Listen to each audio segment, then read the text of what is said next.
It appears it was all a mistake, but passengers wanting to travel to Sydney were told that no services were available. They were assured they could catch a train as far as Fassifern, Singleton, Muswellbrook, Maitland, Talara or Dungog, or even Morisset in the late afternoon, as well as to any suburb normally serviced by the railways. But Sydney, no. Station Master Jack Wade acted quickly. He arranged for alternative transport as far as Wyong in the form of road-going buses. So the intending passengers shuffled outside into Scott Street. Obliging railway staff provided what comforts they could, and the jovial band settled down to wait for Sid Fox equivalent of an SRA 4-car double-decker. But then, just when they thought a UTA Blue One back home to Waratah West would have to suffice, Jack Wade appeared on the scene again to announce it was all a mistake. Only freight trains were stopped. So a quick dash to Platform 2 and their problems were solved. The dispute at the root of the story, however, is far from resolved. Guards say walkie-talkies aren't suitable for shunting operations and that visual observation is the only safe way to pass on instructions. Meetings throughout the state tomorrow will determine the Guards' views and conferences with the SRA are continuing.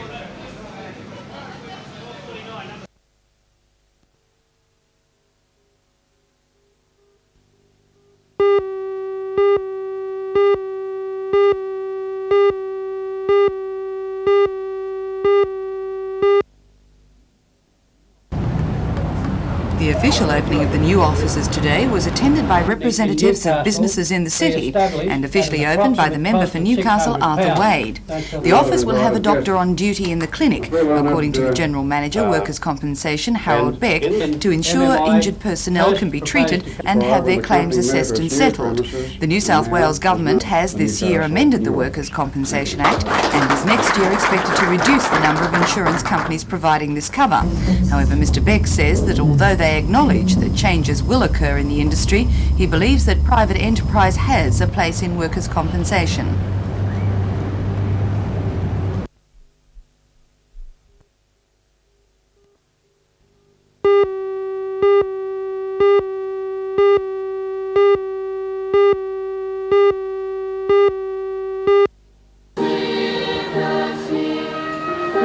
Christmas is a time of year with different meanings for different people. For Christians, Christmas is most importantly a commemoration of the birth of Christ. For all of us though, religious convictions aside, Christmas means shopping. If it's just a few things or a truckload, Christmas means the hustle and bustle of crowded shops and hours of searching for gifts. Last night they were out in force, taking advantage of the extended hours. Some were shopping, others were looking in the windows or at decorations, and others were just looking. The Hunter Street Mall is decked out in full Christmas attire, and throughout most of the city's shops, Christmas decorations are the order of the day. According to Frank Baxter of the Retail Traders Association, retailers are facing a good Christmas. Well, it's been fairly good. This is the best day and night that we've had so far. It's been terrific tonight. And in comparison to previous years, how's it been? We're up on previous years, and we have extra shopping nights now before Christmas. We have the next 2 Friday nights coming up. And we have the Monday before Christmas. We'll be open till 9 o'clock as well. And the next 2 Saturdays we'll be extending that from 4 o'clock until 5 o'clock. So it looks like it could be a good year for the retailers in town. It'll all come from behind, a little bit like last year. Gave us a little bit of a quieter start in early part of December, but it all came together, and I think this year's following the same pattern.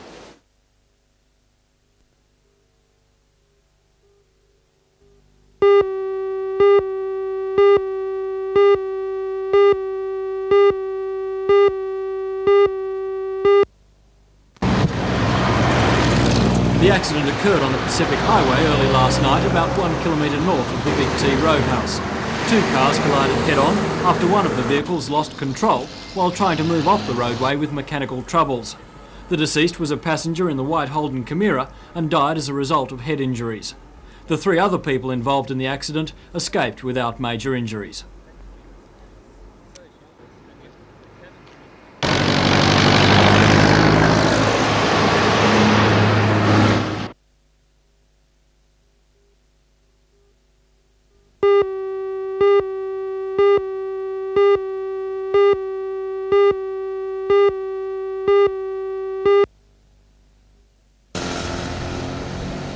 Today's protest from John Newton was born from desperation. On the 26th of October, he jackknifed his Kenworth semi-trailer just outside Grafton. The damage bill Now after they that reckon their accident, professional damage is $36,000 for the pry mover pay them. and $6,000 for the trailer. Claim on it. So he lodged a claim with the company Australian Security Underwriters. But they told him that his cover note had expired and he was no longer insured. This is despite having paid regular instalments of his $3,000 annual premium to local insurance brokers Russell and Spencer. So today, John set up vigil outside the local broker's office looking for some answers. You haven't got an income. How much income do you think you've lost? Oh, I'd say conservatively 30 grand up to today, you know, like for this month, December. And you've got a lot of commitments still happening. Yeah, a lot. Truck payments, trailer payments, house payment. What are you going to do without your truck? Don't know yet. I know the dole won't pay for it. I can't get a job now because nobody put me on to do the Christmas break. How much money do you have to find each month? About $2,700. And you've lost a fair bit of income now that your truck's off the road. I've lost 2 trips to Melbourne every week since then. So, How would you sum up your future now? disastrous. So we decided to approach Russell and Spencer. We were told Mr. Spencer is on holidays and cannot be contacted. Mr. Russell declined to speak to us, but David Whitehead did. What's your name? He says he doesn't represent the company, but does their accounts. Mr. Whitehead told us the matter was in the hands of legal advisors. The legal people don't make a decision in 5 minutes. This is a major problem for Mr. Newton because he's without an income and he's afraid that there won't be a decision for many years and he'll be out of pocket. I sympathise entirely with Mr. Newton, but there's nothing we can do about it with the legal people. The legal people are discussing it. There is obviously some sort of problem with the policy, otherwise perhaps a settlement would have been a little earlier. Well, with any claim, it's not settled on the spot. What sort of things do you think Russell and this company could do to recompense Mr. Newton? What are their options? They've spoken to the legal people and they will be talking to Mr. Newton's legal advisors and they will sort it out. Are you confident that there will be a settlement? I am quite sure that Mr. Newton will get something. I can't say when. And so, as the legal experts try and sort this problem out, John is left with a damage bill on his truck of $42,000 and payments of $2,600 a month to meet, and you can't meet that on the dole.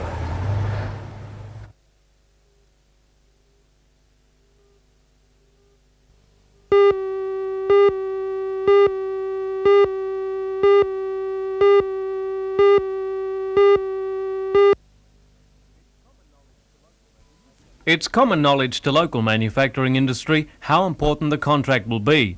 But according to the Newcastle Submarine Support Group, we must market ourselves to the decision makers in Canberra. The first good news came earlier this week when Premier Rann put his weight behind Newcastle as the state's choice for a building site. The submarine contract is of immense importance to Newcastle because if the submarine contract is to come to New South Wales, it must come to Newcastle. And Mr. Rann's concern for industrial peace was echoed at today's launching. The support group chairman, Mike Tyler, presented a copy of the profile to the federal member for Newcastle, Alan Morris. Mr. Morris pointed out that Newcastle has pioneered some unique industrial agreements in the mines, at Tomago and at the State Dockyard. He promised to support Newcastle's bid in Canberra, saying he will use the profile to inform the Defence Department of the benefits of choosing this area. Any more things I want to ask? Or any...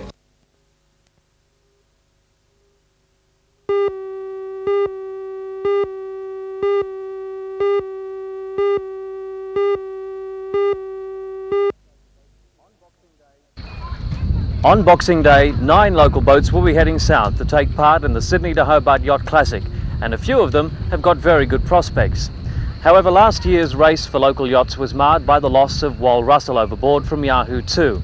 And this year, the local entrants are particularly safety conscious. Each boat competing this year must meet the Yachting Association's Category 1 safety standard. Lake Macquarie Yacht Club Safety Officer Tom Phillips inspects the gear that each boat's carrying. We caught up with him on Polaris, a Cole 43, which won the Classic Yacht Division in 1983. Each boat must carry more than 20 coloured and smoke flares. They cost $30 each and must be replaced every 4 years.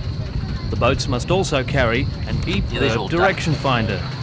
On board, there's a radar reflector, and it's hoisted in fog or at night or any time when visibility's low. In the cockpit, there's an inflatable raft which can carry all 9 crew. The raft contains rations, a water supply, and even a fishing line. And there's also a harness for every crew member to wear. The minute we go through the heads at Swansea, on our way to Sydney, everybody wears one, and every time they're on deck, mainly at night, where we can't see them, they're clamped on. If we happen to move at any particular place on the boat, just snap ourselves onto anything we can find that is of safety. If we go forward to change a sail, change a rope or anything, hook on the rail or on the mounting pieces on the foredeck or whatever. But always, when you come out from up the cockpit, you haven't got your sea legs, you get up on top, you're liable to go overboard, so we just clamp on immediately. Man overboard procedure is vital. If someone does go over, a life ring is thrown into the water and it drags a Dan buoy with it. This tall stick with the flag helps locate the sailor as he bobs up and down in a large swell. There's a whistle and a light attached, and a small parachute, which acts as a brake, stopping the man overboard from drifting away. Another problem which must be counted is injury at sea. Just saying, each boat carries a full complement of drugs, bandages and equipment. The most common complaints are cuts, rope burn, sunburn and eye infection. And if last year's weather repeats itself, then these storm sails will get plenty of use. They're cut much smaller to give at least some forward drive without toppling the boat over.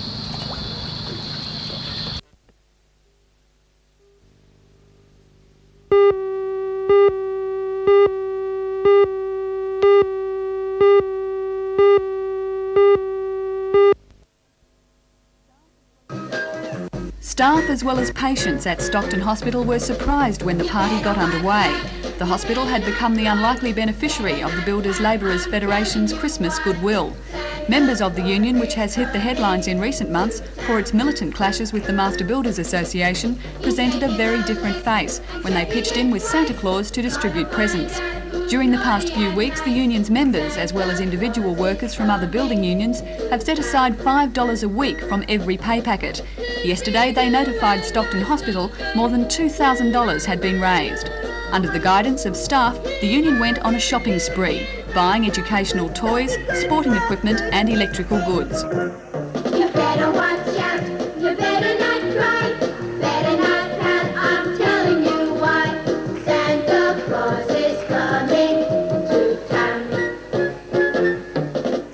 No task was too onerous to tackle, and after the large gifts were distributed, workers gave out ice creams and drinks from their own eskies. While the festivities continued at Stockton Hospital today, 100 disadvantaged children gathered at Newcastle City Hall for a party held in their honour. The party was organised by radio station 2NC. Children enjoyed taking part in their very own romper room, meeting clowns and that popular man with the red suit and beard.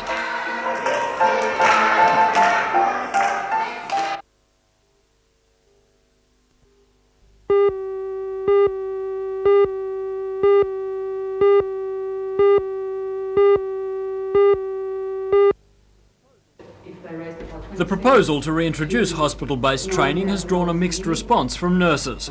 At a meeting in Newcastle yesterday, the local branch of the Nurses Association expressed opposition, and on Tuesday, about 700 nurses marched on Parliament House in Sydney in protest.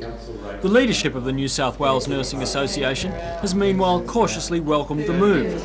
The proposal is part of a bid to reverse the current shortage of nurses. But President of the Royal Newcastle Hospital branch of the Nurses Association, Viv Allinson, is unimpressed. Well, the branch believed that the Premier's moves were foolish and he wasn't willing to address the real issues of paying conditions. So this branch has strongly opposed any move of nursing education back into hospitals and will be communicating with the Premier on that issue. At today's meeting in Sydney, Mr Rann and Health Minister Rod Muirlock will meet with representatives of the Nurses Association, the Royal Australian Nurses Federation and the Tertiary Nursing Students Network. Premier Rann has already given an assurance that he will not dismantle the college-based nurse education program and says it will run parallel to the proposed hospital-based program. Despite the assurances, the Newcastle College of Advanced Education believes the only effects the hospital-based program will have on their course are adverse. Liz Hyde is president of the college's Students' Association, a spokesperson for the Tertiary Nursing Students Network, and herself a nursing student. Newcastle College is hoping that the Premier will decide not to move education back into the hospitals for a few reasons, mostly that nursing federations, associations, etc. have been pushing for this move of nursing education to go into the tertiary sector for quite a number of years, and such a move back into the hospital system would be considered to be a regressive step.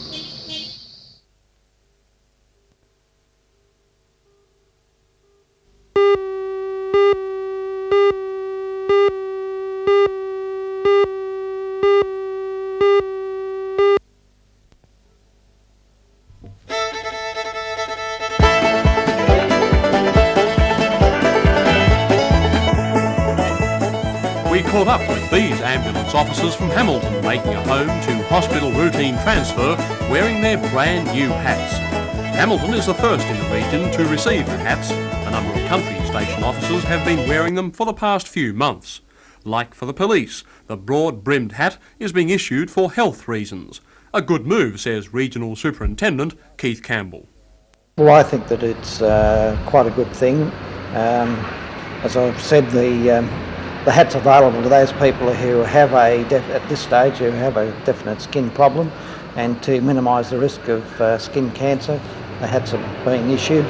And some officers are required to attend sporting functions, rodeos and races, etc. They're standing out in the sun for long periods, and the hats will provide the additional protection. OK, let's move it on out. We're looking good, feeling cool and doing it well.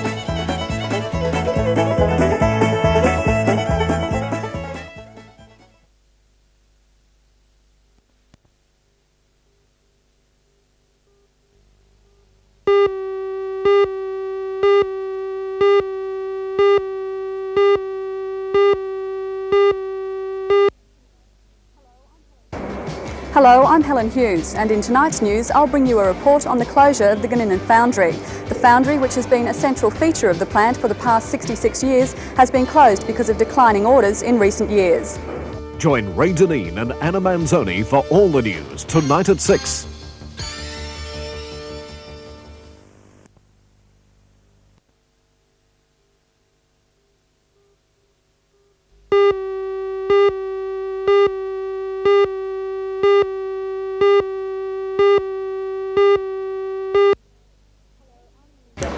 Hello, I'm Melinda Smith. Today, the Newcastle Railway Station was announced the winner of the State Rail Authority's prestigious Merit Award for Excellence. It's the first time that such an award has been given in the Hunter region and marks a proud day on the platforms of Newcastle Station. Join Ray Deneen and Anna Manzoni for all the news tonight at 6.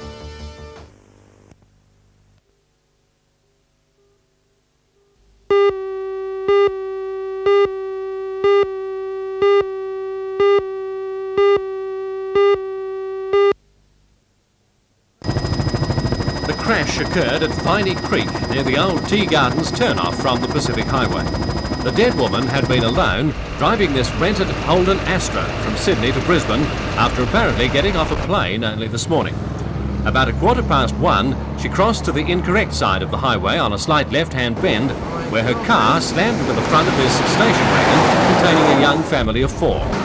The man who was driving received a minor foot injury, but his wife and children weren't hurt.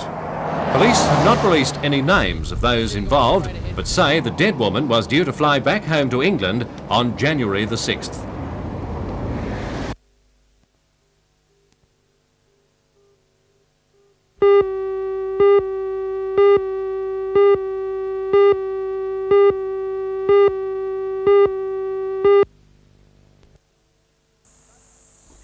Today, Lambton and New Lambton were opposed to Southern Lakes in a one-day fixture. Yeah, Lee, we're going very well at the moment. This is our 5th game. We've got 4 wins on the trot, and we haven't been beaten. We're hoping to continue that today.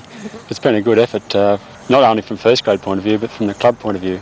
There must have been a bit of work put into that, though. It doesn't. Yeah, over the last couple of years, there has been. Unfortunately, I haven't been around as much as I would have liked to with playing commitments and last season selection commitments.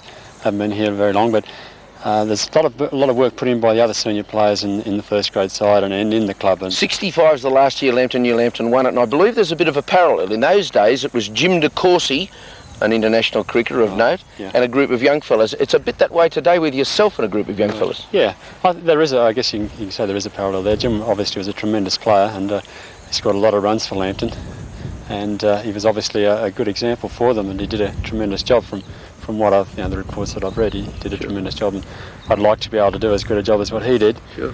But it's something that takes a little time. You can't do it overnight, and we're hoping to at least get the semis this year, and try and to win it by the end of next season.